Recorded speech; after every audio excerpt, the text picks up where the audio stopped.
Assalamualaikum warahmatullahi wabarakatuh.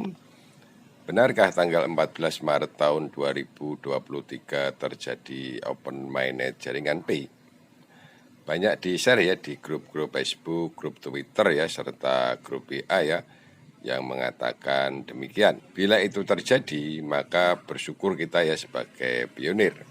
Tapi pertanyaannya, apakah secepat itu? Ya, mari kita lihat ya perkembangan demi perkembangan Kortim ya, untuk memberitahukan kepada perintis pionir. Simak video berikut ini ya, jangan di-skip biar tidak gagal paham. Pabrik China menerima pembayaran pakai koin Pi. Pembayaran pakai yuan atau USD di reject. Maka pabrik di seluruh dunia membeli koin Pi ke Pi Bank.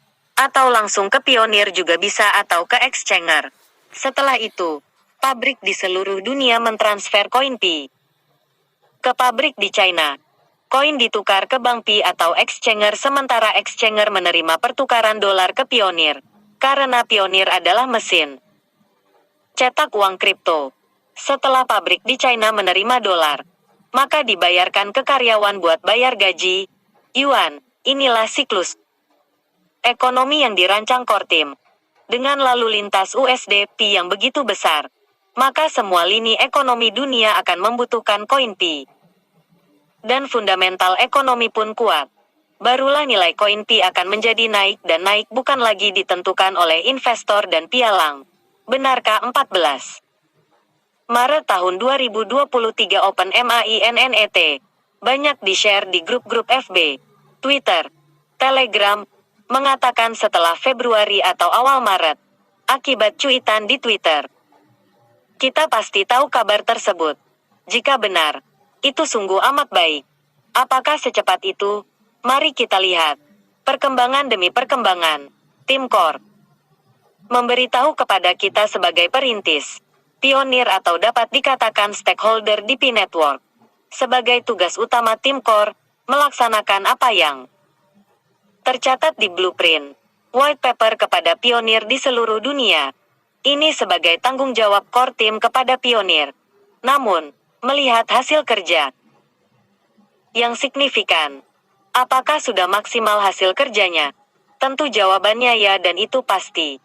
Namun, itu belum selesai, core team telah kerja keras. Memasukkan banyak aplikasi, software ke jaringan web 3.0 Pi Network, yaitu aplikasi untuk semua kebutuhan umat manusia. Karena tujuan utama Pi Network adalah memberdayakan koin Pi sebagai alat barter dunia, mendampingi dolar dan akan menjadi satu-satunya mata uang kripto yang dipakai di seluruh lini kebutuhan masyarakat dunia. Berbeda dengan Bitcoin, yang hanya sebagai alat investasi. Sekalipun ada beberapa merchant yang menerima pembayaran Bitcoin, itu sangat terbatas. Mungkin hanya beberapa negara maju atau negara yang melegalkan Bitcoin sebagai alat pembayaran yang sah. Hanya itu saja. Pi Network sedang mengembangkan banyak aplikasi, bahkan ratusan hingga ribuan, seperti aplikasi marketplace, bank, exchanger, bidang wisata, game, pertemanan seperti Badu, Tinder, jual beli mobil, properti, agen, asuransi, hukum, sosial, pendidikan, kebutuhan pemerintahan koneksi iktp ke Pi Network atau paspor, jual beli kebutuhan perkebunan, industri baja, logam mulia, migas, pertambangan, jurnalistik, medsos seperti Twitter, FB, search engine seperti Google, dan banyak lagi. Apa yang telah kita pakai sehari-hari akan ada di Pi Network. Bahkan yang belum ada pun telah dimasukkan, yaitu aplikasi AI, yang dapat digunakan mendeteksi individu yang dapat digunakan dunia kedokteran, penyelidik dan penyidikan oleh kepolisian, setara dengan Google Maps dan dunia riset, dan tak dapat disebutkan banyaknya di tulisan saya ini. Nah, jika dikatakan Maret akan open mainnet, ini sangat terlalu dini, sangat spekulatif waktunya. Apakah pernyataan itu benar? Menurut hemat saya, itu belum bisa terjadi. Karena menurut tim inti, Di samping KYC yang dimaksimalkan, ada kata kuncinya kematangan ekonomi. Apakah kematangan ekonomi yang dimaksudkan? Ini menyangkut transaksi di marketplace telah mencapai titik optimal sesuai harapan core team, di mana di semua marketplace telah banyak melakukan transaksi, yang akibatnya fundamental ekonomi di Pi Network telah kuat. Karena nilai ekonomi telah mencapai triliun USD tentunya. Jika dihitung jumlah nilai aset atau barang dagangan ataupun jasa telah bersirkulasi triliunan dolar, di mana para vendor, pengusaha telah banyak melakukan aktivitas ekonomi, banyak transaksi dan dapat dikatakan nilai barter barang jika dihitung dengan uang fiat, apakah itu dolar atau rupiah, telah mencapai titik optimum yang diharapkan. Banyak perusahaan yang akan masuk, banyak bank yang akan memigrasikan uang fiatnya ke CoinPi. Maka bank-bank di seluruh dunia menyimpan aset lancar mereka yaitu uang cash dan mereka menyimpan CoinPi. Mengapa hal ini harus terjadi? Ya, karena saat open mainnet tentu ada pertukaran uang fiat. Dolar, rupiah, euro ke CoinPi. Sementara Pi Network menghasilkan koin kripto yaitu yang dilakukan oleh Pioneer. Bagaimana Pi Bank Exchanger melakukan transaksi?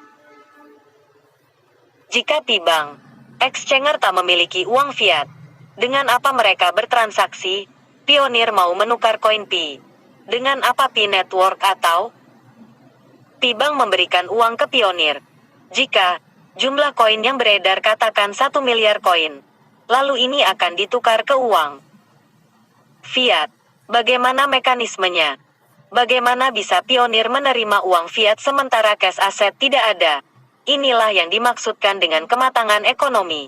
Telah banyak investor besar terlibat di proyek raksasa ini. Dan perusahaan-perusahaan akan membayarkan fee ke jaringan web 3.0 atau bergabung ke aplikasi pengembang yang telah hadir di hackathon, di mana para pengembang di proyek hackathon akan menerima kerjasama ke perusahaan yang akan ikut. Jika sebuah aplikasi bekerja sama dengan banyak perusahaan, katakan aplikasi jual beli mobil, maka perusahaan Toyota, GM, Tesla, Honda, Mercedes, Hyundai telah berinvestasi ke jaringan sebuah aplikasi. Jika mereka menjual sebuah mobil, dikalikan jumlah mobilnya dan dikalikan jumlah perusahaan yang terlibat, berapa miliar dolar yang telah diinvestasikan? Inilah kematangan ekonomi yang dimaksud. Masih sebuah aplikasi. Dan kita tahu, ada banyak aplikasi penjual mobil, motor, dan marketplace, asuransi, real estate, jasa web, broker-broker lainnya. Belum lagi perusahaan smartphone sampai jual beli kapal dan migas, di mana nilai ekonomi akan mencapai triliunan USD. Bagaimana mungkin bulan Maret bisa open mainnet sementara saat ini proyek hackathon belum selesai atau baru berakhir tanggal 28 Februari? Apakah secepat itu kematangan ekonomi? Apakah semua perusahaan telah terlibat masuk ke aplikasi jaringan web 3.0 Pi Network? Tentu tak semudah itu, dan butuh waktu juga untuk meyakinkan perusahaan berpindah ke web 3.0 Pi Network dan mereka terlibat atau ikut berinvestasi. Menurut pandangan saya, paling cepat 3 bulan setelah hackathon selesai, barulah open mainnet.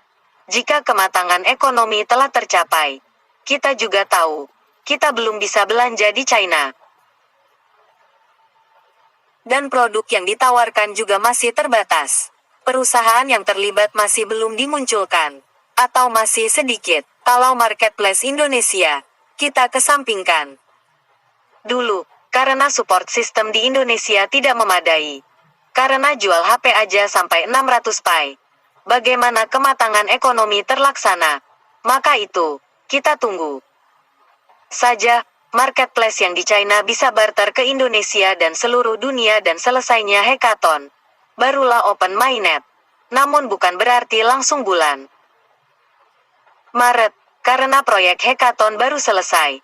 Para engineer baru pulang ke negara masing-masing. mereka pun butuh waktu mengirim proposal ke banyak perusahaan.